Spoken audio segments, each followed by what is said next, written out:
mean, one of the things about this show that's been so impressive is that they really haven't given you guys a chance to kind of catch a breath and be comfortable with any kind of situation. It's true. And it's interesting for us as viewers, but how is it for you as an actor to kind of never have the same thing to go to week to week?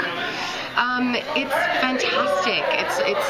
It makes things it keeps things fresh. It keeps things really interesting. Of course there are times where I'm like, I'd just love to do a scene sitting at a coffee table having a cup of tea, but that's not our show, and I'm glad it isn't. Yeah. Well, Clarke is in a very not good way when season 2 picks up. What can you tease about what's in store for her? Clarke, she's in store for a lot. Clarke is, obviously we've gone from, in season 1, from her being just like this scared little girl who being locked up on the Ark to down on Earth, being this warrior leader, hear me roar type character, to going back to being that scared little girl in a cell at the end of the season, and I love that that's kind of, come full circle.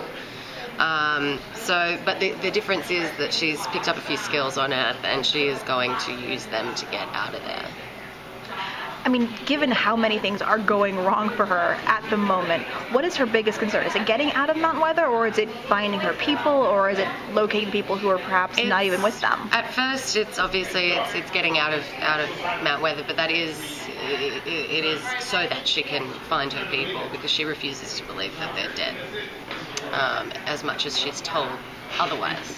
You get to be a little bit cleaner in the first couple of episodes. Oh, it was so nice to be clean. It was so different. I didn't really know myself though. I was in different clothes, hair all nice, got a nice tan going on. It was fantastic for me. But also I had to really think about Clarke, because without all that dirt and sweat and costume that helps me so much to identify with my character, that was all gone. So it's like, stay in character, don't change her too much, because she's changed so much from the outside. Yeah. Well, it certainly made her more vulnerable in a lot of ways. She looked even like younger, because with the dirt you feel like, oh, she's a fierce warrior. But when she's in like regular clothes, it's like, oh, she could be she's a kid. Yeah, exactly. I know, it is interesting. And what can you kind of say about the people she meets in the Mount Weather facility?